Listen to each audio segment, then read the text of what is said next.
They may do a little better job now than we did back in those days, but I know when I left in 1993, it was the same old story. It all looked good. And that was the main thing, is to put on a happy face, to make sure everything looked good. And especially about the part of the air pollution and the water pollution. Touching on the air pollution, you had mentioned that the females that worked at the plant, they wore pantyhose, and they would be walking and the pantyhose would literally be dissolving off of their legs. Well, I have multiple questions about that, but is that still going on to this day at these phosphate plants? Is that still happening? Well, at that time, the secretaries, and later on we had women that came to work into the plants, and of course, they didn't wear pantyhose; they would be in their, jeans and whatever. But these ladies were working in the manager's offices up at the chemical plant. Back then, they were right there, located at the chemical plant, like right out front at the parking lot when you get out of your car, and you would head back to the plants. And they would be wearing pantyhose. Well, we had one particular plant at that time. It was called superacid, and we made superacid, but it was a different process. And this thing, they had bought it somewhere down in Central Florida and brought it up here. It was just a small plant. That was when they were first really getting started up here. And that thing stacked. Every time you run it, it's stacked, and I mean it stacked bad. If you worked in that chemical plant and you were a man, you didn't shave in the mornings. You would shave at night, and give your beard time to grow out a little bit, because if that stuff would hit you, it would really burn and cause a rash on your face.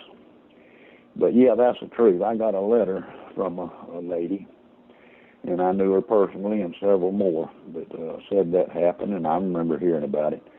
But a lot of that was coming from high amounts of fluoride and nitrous oxide, nitric acid, and yeah, it would burn holes in their pantyhose. Later on, they moved offices about 5-7 miles away from the chemical plants, and I don't guess it happens anymore now because they're not around the plants. But yeah, that is a true story. It makes you wonder if the air was that acidic that it was dissolving the pantyhose material. What was it doing to the soft tissue of the human body? Well, see, at the same time, I had wrote about that in my book, and I think we might have had a little excerpt in the movie.